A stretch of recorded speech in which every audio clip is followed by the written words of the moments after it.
Good morning, welcome back to my channel.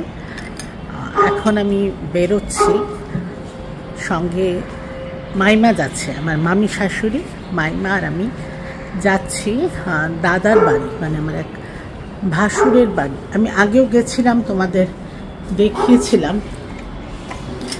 হঠাৎ গত বছরে আমরা বৌদিকে, মানে আমার বড় যাকে হারাই, তো তারপর থেকে দাদার সঙ্গে আমার আর দেখা হয়নি, সেই জন্যই মেনলি আমি আর মাইমা যাচ্ছি।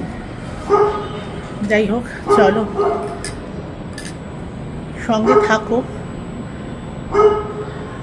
মনটা খুব খারাপ, কারণ আমাদের খুব ভালো সম্পর্ক ছিল। আমার শ্বশুরবাড়ি আসলে খুব ছোট পরিবার, মানে খুব লিমিটেড মেম্বার্স, কাজিনসরাও সেজন্য ভীষণ ক্লোজ। তো মনটা খুব খারাপ। যাই হোক, চলো যাই। মাইমাকে বলেছিলাম যে তুমি এসে তাহলে ওপরে এসো, তারপরে আবার যাব। তো মাইমা বললো না, আবার এতটা উঠবো। সেটাও ঠিক কথাই। তো মাইমা যেহেতু গাড়িতে অপেক্ষা করছে, সেহেতু আমি একটু তাড়াহুড়ো করছি, কারণ ওনাকে বসিয়ে রাখতেও ডেফিনেটলি আমার খারাপ লাগছে। তো চলো তোমাদের একটু মাইমার সঙ্গে দেখা করিয়ে দিই। বাবা হাই তো করো।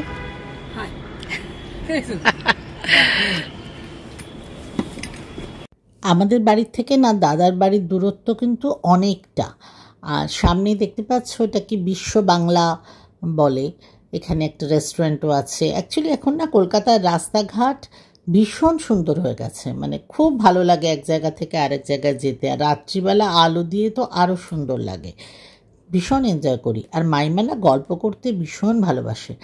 তো এতটা দূরত্ব হলেও যেহেতু মাইমা আর আমি এত গল্প করছি, কখন যে পৌঁছে গেছি সেটা ঠিক বুঝতেও পারলাম না। যাই হোক, দাদার বাড়ি এসে গেছি। তো চলো এবার লিফটে ওপরে যাই। আর আমার মাইমার দুজনেরই না মানে ভীষণ একটা খারাপ লাগছে, মানে কিভাবে গিয়ে ফেস করব, কারণ দাদা বাড়িতে এখন একা। এই ফ্ল্যাটে, কলকাতার ফ্ল্যাটে দাদারা রাঁচির থেকে এসেছিলেন। তো দাদা বৌদি এখানে থাকতো, ছেলে তো বিদেশে থাকে। তো মানে আমি আর মাইমা বারবার ওটাই বলছি যে কিভাবে গিয়ে বলবো, কিভাবে কথা বলবো। যাই হোক, তো যাচ্ছি। আর সত্যি কথা বলতে দুজনেরই মন খারাপ। আমার তো খারাপ লাগছে, যেটা আমি বললাম, বৌদির সাথে একটা ভীষণ ভালো সম্পর্ক ছিল। আর মাইমা যেহেতু বড়, সেখানে তো ডেফিনেটলি মাইমার খুব খারাপ লাগছে। আচ্ছা, এটা না ছোট মামা মাইমার ওদের বিয়ের সময়কার ছবি দাদা রেখেছিল, সেটা আজকে মাইমাকে দিল। দাদাকে তোমরা আগে দেখেছো, কিন্তু আজকে না আর কথা বলছি না। এই দেখো বৌদির ছবি, কি অপূর্ব সুন্দর ছবিটা না, মনে হচ্ছে এক্ষুনি কথা বলে উঠবে। ছবিটা যতটাই সুন্দর, ঠিক মনটা ততটাই খারাপ লাগছে, মানে ভীষণ বাজে লাগছে। যে এর আগে যখনই এই বাড়িতে এসেছি, দাদা বৌদি দুজনেই খুব হই হই করেছি। এখন একদম মানে দাদা একা। যাই হোক, খুব খারাপ লাগলো, কিন্তু কিছু করার নেই, মেনে নেওয়া ছাড়া। তো আমরা একটু তাড়াতাড়ি বেরোলাম, কারণ মাইমার আবার স্বাভাবিক বয়স হয়েছে, তো ওনার এখন তাড়াতাড়ি বাড়ি যাওয়া আছে, গিয়ে আবার সন্ধ্যেবেলা পুজো টুজো করেন, এসব ব্যাপারও আছে। তো যাই হোক, তাড়াতাড়ি বেরোলাম। তারপরে মাইমা আবার আমাকে ছেড়ে মাইমা নিজের বাড়ি যাবে। তো ন্যাচারালি মাইমার তো আরও অনেক বেশি সময় লাগবে। তো ফেরার পথটাও সেই দাদা বৌদিকে নিয়ে পুরনো গল্প করতে করতেই আমরা ফিরছি। আর এখন না সূর্যাস্ত হচ্ছে, এত ভালো লাগছে। অ্যাকচুয়ালি ক্যামেরায় না অত ভালো আসে না, যত ভালো সামনে আমরা দেখি। বাট তবু একটু চেষ্টা করলাম। আর মানে কি বলবো, কিছু সেভাবে বলার ভাষা নেই। চলো এবার বাড়ি যাই। বাই করে দাও, বাই বাই। চলো, ভালো থেকো, দেখা হবে। ওকে, হ্যাঁ হ্যাঁ, ওকে, চলো সাবধানে চলে যাও। চলো, হ্যাঁ চলো, বাই বাই।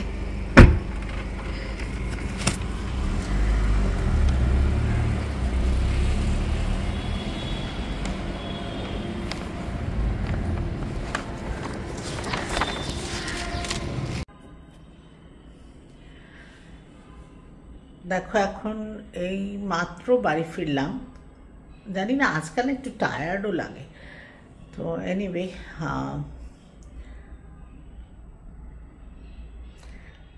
এখন প্রায় 5:45 বাজে, এইমাত্র বাড়ি ফিরলাম। দেখো ওখানে মানে গিয়ে কিছু রেকর্ডিং করা সেটা একদমই ইচ্ছেও করছিল না। প্রচুর পুরনো গল্প, কত পুরনো স্মৃতি, এগুলো মানে আলোচনা হচ্ছিল, যেহেতু মাইমা তো মানে এত পুরনো, স্বাভাবিক সেসব অনেক কথা হচ্ছিল। খুব খারাপ লাগছিল, মানে এই প্রথমবার গেলাম যে বাড়িতে বৌদি নেই, দাদা একা। যাই হোক, মেনে তো নিতেই হয় ব্যাপারগুলো, কিন্তু খুব খুব খারাপ লাগে মানে। এনিওয়ে চলো, আজকে আর বেশি কথা বলতেও ইচ্ছে করছে না। সবাই খুব ভালো থেকো, খুব তাড়াতাড়ি আবার দেখা হবে। জানি না আজকে আমি এখানেই শেষ করব বা এরপরে আর কিছু করব বলতে পারছি না, তাও তোমাদের একবার বাই বলে রাখি। তারপরে যদি কিছু দেখাই, কিছু কোথাও যাই, সেটা পরে আবার দেখাবো। সবাই ভালো থেকো। চলো, আমার বিয়ের পরে না, সিদ্ধার্থর অফিসের কাজের জন্যই আমরা প্রথম, মানে বিয়ের জাস্ট অষ্টমঙ্গলা হয় তারপরেই আমরা মানে শ্বশুরবাড়ি যদি কোনো আত্মীয়র কাছে যাই, সেটাই দাদা বৌদি। অফিসের কাজে গিয়েছিলাম আর ওনাদের কাছেই সারাদিন আমি থাকতাম, ওনাদের বাড়িতে। তো অনেক এরম পুরনো কথা আছে, সেগুলো সব মনে পড়ছে।